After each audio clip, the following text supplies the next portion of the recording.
Este é um mundo onde a raça humana e a raça dos demônios estão em guerra, mas quase todos os humanos foram extintos pelos demônios, restando apenas um demônio mega poderoso. Já no fim da sua batalha contra o último sobrevivente dos humanos, diz que com isso a vitória é dele, arremessando o último sobrevivente para longe. O homem ferido já estava além do seu limite. Ele fala que o mundo chegou ao fim, explicando que um ano se passou desde que a humanidade perdeu a guerra contra os demônios. A grande maioria dos humanos foi massacrada, e a população sobrevivente foi capturada, tendo suas capacidades mentais destruídas e sendo usados como reféns para dar à luz a novos monstros. Ele, como o último sobrevivente da resistência, continuou nessa batalha solitária, até agora. O demônio para em sua frente, o olhando fixamente. O humano em pensamento diz que esse demônio é o Lorde Tartarus, o monarca dos demônios. Tartarus fala que aparentemente o homem parece estar sofrendo, então ele irá ajudá-lo com isso, e usa uma habilidade no homem. Ele explica que desacelerou o tempo no corpo do humano. Com isso, eles podem continuar com a conversa por mais um tempo. Tartarus diz que se lembra do nome dele ser Zephyr,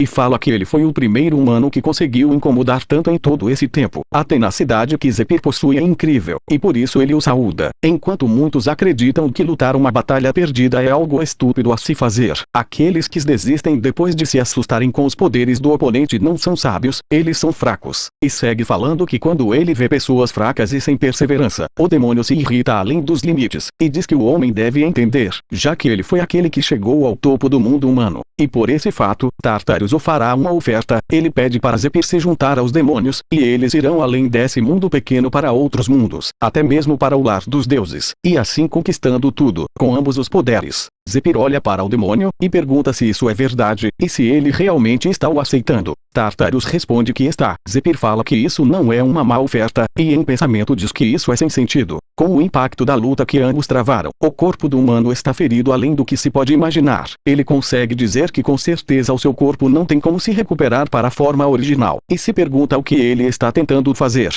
Ou dar uma chance, e isso não é uma oferta apenas, é outra forma do demônio o ver implorar por sua vida. Os amigos de Zephyr, as pessoas que ele ama, o ver implorar por sua vida para aquele ser que tirou tudo dele. Enquanto ele segura a mão do demônio, ele fala que sua personalidade é horrível, e ela sempre o disse isso, e também o pedia para parar de chegar. Mas como Zephyr nunca deu ouvidos, ela colocou um feitiço interessante no corpo dele. Então ele aperta com toda a força a mão do demônio, e fala que se então ele fizer aquilo com sua mão, o corpo dele explodirá com poderes que vão muito além do nosso reino. Decidido, Zephyr olha para o demônio e fala que essa é a sua resposta para o Lorde Demônio Tartarus, mostrando seu dedo do meio e o mandando a merda. Com isso uma grande explosão acontece, e ambos são atingidos por ela, ficando vivo apenas Tartarus, mas perdendo a mão que Zephyr apertava no processo. Sem acreditar que foi ferido por um humano, Tartarus fica furioso gritando de raiva. Ele fala que Zephyr é um desgraçado, e ousou desonrar o corpo dele, e dá um soco com toda a sua força no corpo queimado de Zephyr.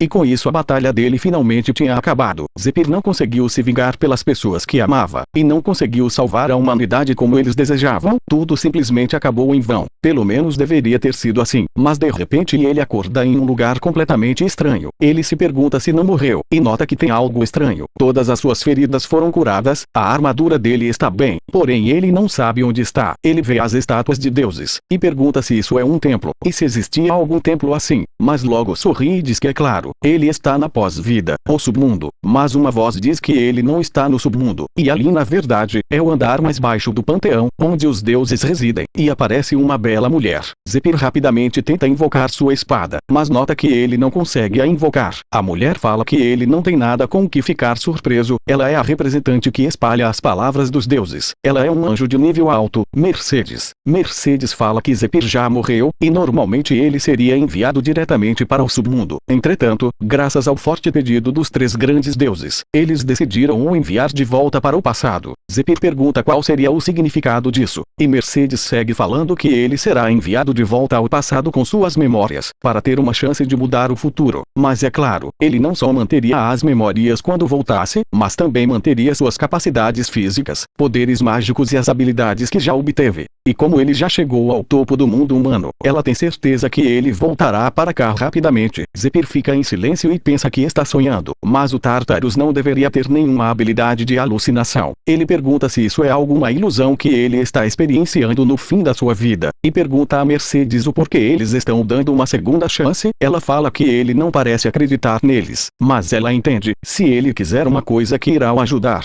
Mas ele a interrompe dizendo que ele acredita nela, ou pelo menos vai dizer que sim, é que só não entende o que ele deve fazer. Como pode estar dando uma chance assim de graça? Ela deve querer algo em troca para estar dando uma chance dessas. E nos é explicado que quando as pessoas estavam morrendo ao redor de Zephyr, durante os ataques dos demônios e quando ele estava rezando desesperadamente por ajuda, os deuses encerraram todas as comunicações com o mundo humano. Eles se recusaram a atender às preces e também não receberam os sacrifícios. Além disso, os deuses também removeram as habilidades dos clero, de pegar os poderes dos deuses emprestados, fazendo com que perdessem as habilidades de cura, o que resultou na rápida perdição dos exércitos humanos. Assim que eles viram que não havia nada a ganhar, eles jogaram o mundo humano fora, e Zephyr em pensamento diz que não tem como esses seres tão calculistas estarem o dando uma chance assim de graça. Mercedes fala que ela entende a resposta do homem, e ela se certifica de compartilhar com ele o que os deuses estão pensando agora. Ela começa a falar que eles os mestres, algo um pouco mais interessante, e Zephyr fica furioso ao ouvir isso. Ela segue compartilhando, falando que os deuses que estiveram de olho no Zephyr estão tristes com o resultado. É raro ver um humano tão tenaz lutando até o fim mesmo diante do fim do mundo. Além disso, pelos 5 anos de lutas que ele demonstrou enquanto enfrentava os grandes exércitos da raça demoníaca, era realmente algo que valia a pena de se ver.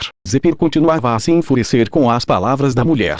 Mercedes fala que vários deuses ficaram arrependidos de ver que o mundo humano acabou em tão pouco tempo, e ele se lembra o fato de que a sorte o ajudava cada vez mais enquanto ele progredia. O motivo pelo qual os deuses decidiram dar a ele outra chance, mesmo com as repercussões que se seguiriam, foi porque, mas enquanto ela falava, Zephyr atacou a mulher com o poder dele. Zephyr, muito furioso, fala que isso é interessante para os deuses. Ele, todo mundo, o motivo pelo qual eles lutaram com as próprias vidas, era tudo entretenimento para eles, porque era algo que valia a pena de se ver. E grita falando que eles pensam que ele lutou todo esse tempo só para entreter a todos, e pergunta se os humanos são só uma fonte de entretenimento para eles. E se todos estavam o subestimando sob essa perspectiva. Mercedes usa uma habilidade e um enorme pé de um monstro cai sobre Zephyr. Ele resiste, mas acaba ficando rendido pelo poder da mulher.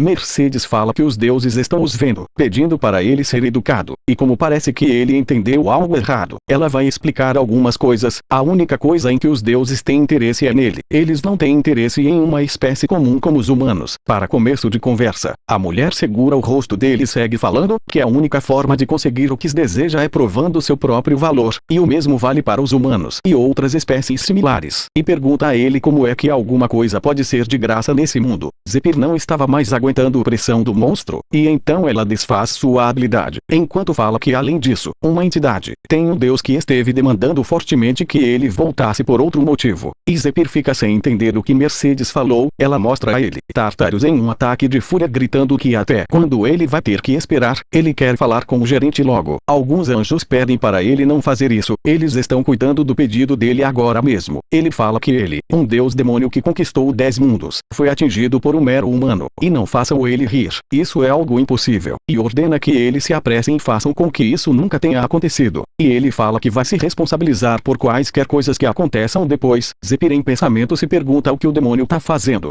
Mercedes fala que o rei demônio Tartarus, o deus da destruição que levou a destruição para 10 mundos, incluindo dos humanos, o objetivo dele é destruir todos os mundos, e ele é um guerreiro que nunca perdeu uma batalha, e nunca foi atingido por nenhum ser. Mas essa estatística foi quebrada graças ao Zephyr, e pergunta se ele entende o dano que causou ao orgulho do rei demônio. Zephyr em pensamento fala que é só por esse motivo, o rei demônio é um maldito. Mercedes fala que Tartarus deseja ter outra batalha contra o homem, para alcançar uma vitória completa, e pergunta o que ele acha disso. Zephyr diz que a resposta é óbvia, se ele quer mesmo morrer, então ele vai garantir que sua vontade seja cumprida. Mercedes começa os preparativos para a transferência dele. Apesar do período exato da chegada do homem ser desconhecido, ele terá tempo o bastante para recuperar a sua força. Além disso, os deuses o presentearam para mostrar o apoio deles. Ele receberá esses presentes na forma de privilégios do retornado. Zephyr conseguirá vê-los assim que voltar. Zephyr em pensamento diz que apesar de ser uma oportunidade oportunidade dada pelos deuses. Uma oportunidade é uma oportunidade, e pegará ela para cumprir sua vingança, contra o deus demônio Tártaros, e contra todos os deuses que os viam como insetos. Ela termina de gerar as coordenadas. A confirmação final da constelação na interferência dimensional foi completa. Ela fala que deseja o melhor para Zephyr e espera que ele os entretenha. Assim Zephyr foi enviado para o passado.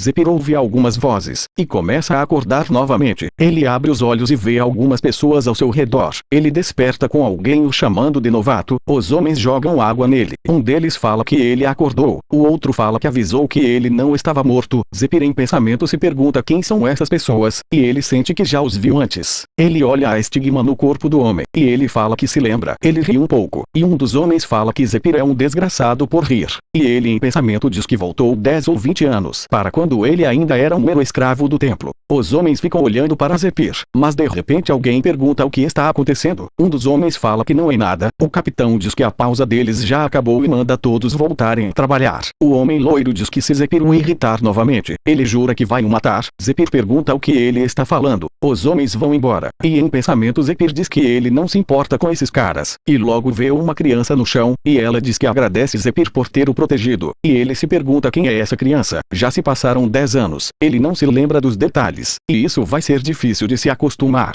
Ele se lembra do privilégio do retornado e que a Mercedes disse que ele será capaz de usá-lo sempre que falar desbloquear privilégio. Ele fala que foi isso que ela disse. Então, ele espera a criança se afastar e fala para desbloquear privilégio, e de repente algo aparece para ele, e ele fica surpreso, falando que isso é loucura, e os deuses estão mesmo dando algo assim. Alguns mineradores estavam impressionados com a velocidade em que o Zephyr minerava. Um deles pergunta se ele já era minerador antes de vir para essa mina, e observam a velocidade com que ele minera. Um comenta que queria Zephyr na equipe deles. O outro fala que é uma droga. Agora não podem mais ficar com preguiça, porque ele está dando duro. Zephyr em pensamento se pergunta se isso é real. Ele ainda não consegue acreditar. Alguns momentos antes, ele desbloqueou privilégios, e a informação sobre os privilégios foram para a cabeça dele de uma vez. Zephyr se perguntava o que era tudo aquilo. Habilidade de classe alta e itens, e até mesmo talentos que foram implementados como habilidades de verdade. Zephyr surpreso pelo fato dos deuses dar tudo isso para ele. Afinal eles eram mãos de vaca. O capitão vê Zephyr parado e o repreende, dizendo que ele já mandou ele voltar a trabalhar, o chamando de preguiçoso e fala que é o seu primeiro dia ali. Zephyr em pensamento fala que esse homem é o capitão do time de mineração. O capitão bravo fala que eles nunca escutam o que ele fala, e ele vai ter que dar uma lição no Zephyr, se preparando para bater nele com um chicote, mas Zephyr o segura facilmente. O homem espantado fala que ele segurou o chicote com as próprias mãos e isso não era possível. Zephyr calmamente se desculpa e fala que vai voltar a trabalhar agora. Ele solta o chicote e dá as costas ao homem voltando para o local onde estava minerando. Zephyr olha sua mão e em pensamento fala que o chicote do capitão parecia estar desacelerado, provavelmente por causa de toda a sua experiência de batalha. Ele nota que não há um arranhão sequer em sua mão. O privilégio 1. Habilidade vontade de ferro. Ela aumenta drasticamente o poder de defesa. Ignora completamente quaisquer danos que sejam menores que seu poder de defesa e faz com que você não se canse facilmente. Zephyr em pensamento fala que não está nem começando a se sentir cansado, e sente que poderia trabalhar assim o dia todo. Apesar das condições serem um pouco meticulosas, essa é uma ótima habilidade se usada corretamente. Os deuses deram uma habilidade muito boa. Zephyr recebeu um total de 9 privilégios. Ele usando seu conhecimento do futuro em adição a isso, ele vai conseguir recuperar a sua força rapidamente. Então, a primeira coisa que ele vai precisar fazer é, todos que estão ao redor de Zephyr ficam surpresos com a velocidade e quantidade de coisas que ele conseguiu minerar. O chefe disse que isso foi um bom trabalho. Um superior fala que eles terminaram de calcular o trabalho de hoje. Irão anunciar os rankings agora. Em primeiro lugar, o grupo F. A criança fica surpresa com a posição que ficaram. Zephyr em pensamento fala que essa criança estava no seu grupo. E em segundo lugar o grupo B. Os homens ficam surpresos em ver eles como o primeiro lugar. Em terceiro lugar, o grupo H e pulando todo o resto. O grupo I ficou em último. O capitão fala que de acordo com os protocolos do time de mineração, os suprimentos e compensações do trabalho do grupo que ficou em último lugar serão divididos entre o primeiro, segundo e terceiro lugar de acordo. Então eles vão começar as preces para a grande deusa da luz, Tária. Então eles começam a falar: ó toda poderosa deusa Ária, por favor derrame salvação sobre nós com sua luz interna. Zephyr é o único que fica quieto e em pensamento ele fala que não existe salvação. O templo de Aria, uma dos 3 grandes deuses, é a maior religião no continente e também a maior empresa de empréstimos no continente. A maior parte das pessoas que estão ali ou perderam suas casas para monstros, ou eram aventureiros, mas foram resgatados pelo templo e se tornaram escravos para pagar suas grandes contas médicas. O homem loiro olha Zephyr com raiva enquanto ele pensa. Ele volta a falar que de qualquer forma, enquanto ele ainda tiver esse estigma no seu corpo, não será livre para se mover da forma que quiser. Se ele sair do território de trabalho sem permissão, seu coração irá parar e ele morrerá imediatamente. E ele tem que pagar suas contas médicas o quanto antes para recuperar sua liberdade. Só assim, ele poderá continuar com seus próximos planos. E segue falando que não deixará que o deus demônio Tártaros faça o que quiser. E com toda certeza Zephyr vai conseguir sua vingança. Além disso, ele começa a se lembrar de uma pessoa, Altair. Dessa vez ele irá proteger. A freira diz que quem quiser usar a loja ou precisa de uma consulta, é para ir até ela. Todos estavam bebendo e comendo, mas Zephyr apenas observa falando que as coisas são caras demais. A criança vai até Zephyr e fala que vai pagar uma bebida para ele. Zephyr olha para a criança e pergunta se por acaso ela tem dinheiro para isso. A criança fala que acabou de receber, mas não pode comprar nada caro. Mas Zephyr o protegeu quando ele estava apanhando daqueles caras. E eles ficaram em primeiro lugar graças a ele. E o grupo deles só tem pessoas fracas. Normalmente eles sempre ficam em último lugar. Então, é a primeira vez que ele ganha dinheiro. Zephyr em pensamento diz que então é por isso que eles estavam batendo nele. Se alguma pessoa de um grupo apanhasse e ficasse incapacitada de trabalhar, o grupo dela não conseguiria minerar muito ferro. E fazendo isso com um único grupo, o ranking do grupo dos outros vai aumentar. Zephyr diz que a criança está de brincadeira, ele não vai o extorquir. A criança fica sem entender. Zephyr diz ao menino que ele provavelmente pensou que usaria todo o seu dinheiro, e pede para ele não se aproximar mais, pois isso vai causar problemas para o menino. Zephyr vai até o lugar onde vende bebida. Ele pergunta ao homem se ele tem água de recuperação. O vendedor fica surpreso pelo pedido dele e fala que nunca o viu antes, e pergunta se Zephyr é um novato e se por acaso ele tem dinheiro. Isso custa 1 ouro por copo e 4 ouros por garrafa, se for suportável. Ele acha que Zephyr deve só resistir à dor. Ele entrega ao homem 1 ouro e meio, e pegará um empréstimo pelo resto do pagamento, perguntando se o mesmo tem um formulário na loja e se poderia o entregar. A criança fica surpresa com o ato de Zephyr perguntando se ele ficou maluco, e então o empréstimo foi feito. O garoto pergunta se Zephyr sabe o quão assustador é ficar em dívidas. Eles só recebem 1 ouro, o que é metade do pagamento normal de 2 puros. Se por acaso os lucros de Zephyr ficarem no vermelho ele vai mesmo. E acaba sendo interrompido pelo Zephyr que manda ele calar a boca. Mas o garoto segue falando que as taxas adicionais por empréstimo são muito altas. Zephyr responde dizendo que ele só precisa pagar para eles de volta. A água da recuperação é um item popular que recupera uma pequena parcela de sua saúde, e esse item possui um efeito secreto onde seu poder mágico é aumentado caso beba uma grande quantidade. Zephyr fala que apesar de que, mesmo bebendo 10 garrafas, o poder mágico é aumentado muito pouco. Então, não é algo de muita eficiência de custo, mas com esse privilégio, nem ao menos ele vai precisar de elixires. Privilégio 2. Habilidade Visão de Hermes. Aumenta drasticamente o efeito de todas as poções. Tava de aumento 500%. Zephyr não vai conseguir mesmo pôr as mãos em muito dinheiro através da mineração, já que não será compensado mesmo que ele trabalhe muito duro. Então, você deve estar se perguntando o que ele precisa fazer. O capitão pergunta se ele realmente ouviu o grito de monstros vindo de dentro das minas. Zephyr diz que sim, e pede que por favor, ele entre em contato com o time de caçadores. O capitão fala que irá levá-los para o lugar de onde ele ouviu o grito. E Zephyr fala que ele precisa ganhar dinheiro com masmorras. Monstros são seres que nasceram de portais com magia. Como monstros são hostis contra humanos, eles causaram muito dano. Entretanto, eles também deram uma segunda chance aos humanos. A cristalização da magia no corpo dos monstros, pedras mágicas, os ossos e o pelo usados como matérias para itens. Antes que eles pudessem perceber, monstros tinham se tornado um material precioso com o qual não era possível mais viver sem. Isso também significava que masmorras tinham que ser o lar dos monstros. Apesar de perigosas, elas eram como baús de tesouros a serem descobertos. Os homens chegam até o local. Caçadores são escravos que foram selecionados e escolhidos por seu poder de combate e especialização em caça. Como compensação por enfrentarem os perigos que eram os monstros, eles tinham um salário mais alto, e eram pagos com incentivos baseados em seus progressos. Zephyr em pensamento se pergunta o motivo dele ser selecionado para trabalhar nas minas mesmo tendo sido um viajante. Ele suspeita que exista um motivo para isso. O velho comerciante pergunta se Zephyr está ouvindo, e fala que de qualquer forma, eles não podem mais continuar dando empréstimos para ele. E ele pergunta se foi porque ele já passou seu limite diário. O homem fala que não, é por causa do ranking atual do Zephyr. Ele não pode mais receber um tostão sequer como empréstimo. Zephyr se pergunta o que ele vai fazer agora, pensando se ele deveria roubar alguém, até que a freira aparece e fala que se ela dissesse a ele que tem uma forma de conseguir um empréstimo vendendo os próprios órgãos, ela fala que o templo está tentando encontrar fonte de órgãos frescos como material de pesquisa. Zephyr olha para a freira e pergunta se ela pode mostrar a ele a papelada. Ela diz que sim. Ele pede para que ela faça o favor que seus órgãos sejam pegos na próxima semana, e ele não tem que desistir dele se conseguir devolver o pagamento. Ela fala que sim, e pergunta que por acaso o templo tem cara de fazer negócios errados.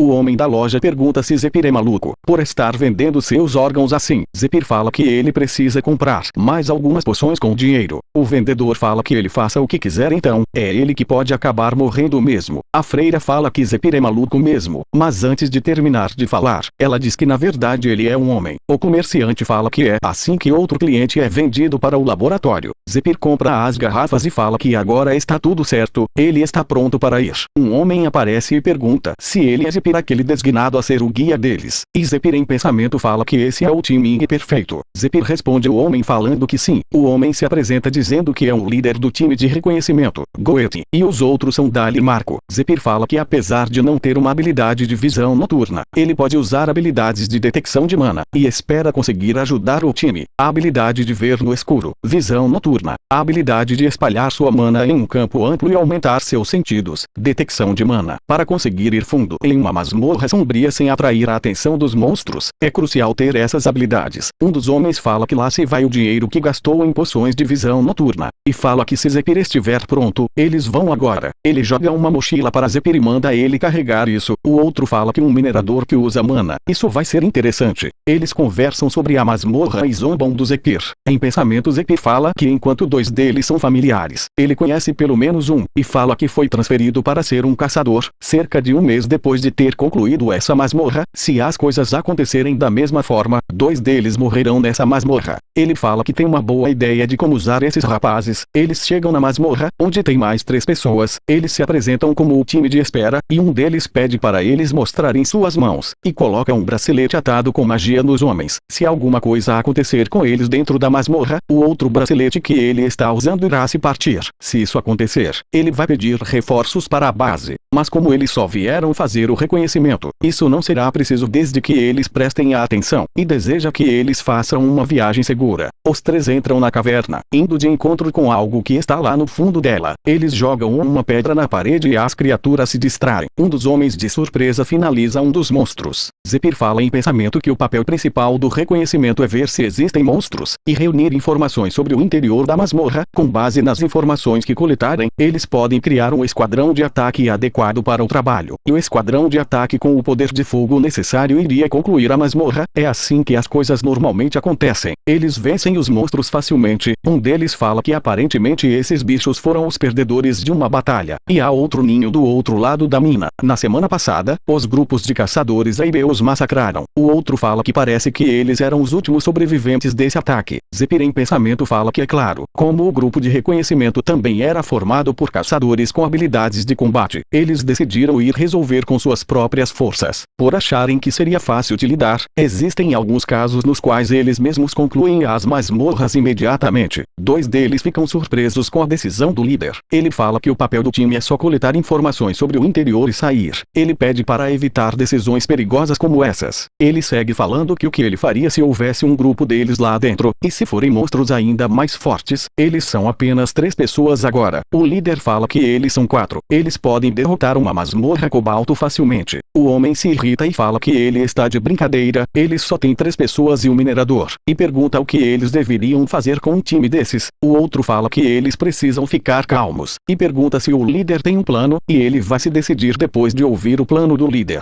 O líder pede para Zephyr tirar algo da sacola, e eram folhas e sementes de avelã, e eles vão amassá-las e misturá-las com o resto do cobalto, para produzir o aroma de uma cobalto fêmea, e por ser um cheiro muito forte, eles poderão senti-lo a centenas de metros de distância, e então eles vão usar isso, enquanto a criatura corre na direção deles. Ele fala que vão armar uma armadilha, e depois de colocar tudo em prática e dar certo, o líder fala que ele disse que o plano iria funcionar. O outro surpreso fala que ele realmente respeita o líder em alguns momentos como esse, e o líder pergunta se ele está zombando da cara dele. Eles perguntam como o líder sabia de tudo isso e se preparou. Ele nem sabia que algo assim era possível, e o líder responde que isso é o que chamam de experiência. Zephyr em pensamento fala que foi ele quem o ensinou sobre isso. O líder se chama Goethe. Durante a primeira vida do Zephyr, depois que ele foi transferido para ser um caçador, eles costumavam trabalhar juntos no mesmo time, enquanto ele queria receber a aprovação dos outros. Ele nunca teve a chance de fazer isso. Antes do plano, Zephyr fala para Goethe que lá dentro está limpo, e que ele foi lá e deu uma olhada por sua própria conta, e isso é apenas uma masmorra com pequenos grupos de cobaltos restantes. Goethe fica surpreso pelo fato de Zephyr ter ido sozinho, e ele fala que antes de vir para cá, ele estava a cargo do reconhecimento do seu próprio grupo. Ele aprendeu como encontrar caminhos e como ser sorrateiro. E Goethe pergunta se ele acha que eles podem lidar com essa masmorra usando esse método e trabalhando os quatro juntos. E Zephyr responde que podem. A decisão disso é dele, e ele só gostaria de oferecer a escolha para Goethe. Goethe em pensamento fala que seria um desperdício deixar essa oportunidade para outra pessoa. E Zephyr é bem útil. Apesar de ser difícil encontrar a vilã, ele é muito bom em prepará-la. Pelo jeito ele também sabe como caçar monstros, e ele gosta como Zephyr está tentando dar a ele os créditos por isso também. Uma palavra dele para o Departamento de Recursos Humanos com a autoridade de um gerente, e Zephyr pode ser movido imediatamente para o time dos caçadores, e entrega algo para Zephyr usar, e o mesmo agradece. E Goethe volta a falar em pensamento que isso era provavelmente o que Zephyr queria, mas é uma pena que ele ficou bem orgulhoso com os esforços dele. E Goethe não é uma espécie de mendigo. Uma masmorra de cobaltos não é o bastante para o fazer aceitar um pedido, mas pelo menos ele vai acabar com a masmorra como agradecimento pela ajuda de Zephyr. Goethe fala que parece que eles acabaram com a maior parte deles. O outro comenta que quem iria pensar que seria tão fácil assim. Goethe fala que o único problema é a qualidade das pedras mágicas ser muito baixa por terem vindo de cobaltos. Zephyr fala que o túnel parece estar limpo. Goethe começa a falar algo, mas é interrompido por alguém do grupo que comenta ter algo ali. Ele fala que isso são ossos, mas talvez sejam só restos. E se questiona se é uma besta selvagem, mas não, essa estrutura, são ossos de cobaltos. E algo gigante aparece o pegando. Goethe grita pelo homem, que é arremessado para longe pela criatura. O outro puxa sua arma e ativa sua habilidade pedindo para eles ficarem para trás. E em pensamento ele fala que pensou que já estava tudo resolvido, e o que era aquilo que estava se escondendo. Mas está tudo bem, desde que eles consigam se defender e encontrar uma saída dali. Ele fala para todos que esse é um escudo de mana, que pode bloquear até um chefe orc. E a criatura acha que pode quebrar isso, mas o monstro rapidamente quebra o escudo do homem, e com sua cauda o joga longe. Goethe em pensamento fala que aquela cauda não pode ser real, e o monstro derrota todos eles. O homem que estava com os braceletes se pergunta o que está acontecendo. 3 se foram de uma só vez, e assustado ele se pergunta o que está acontecendo lá dentro.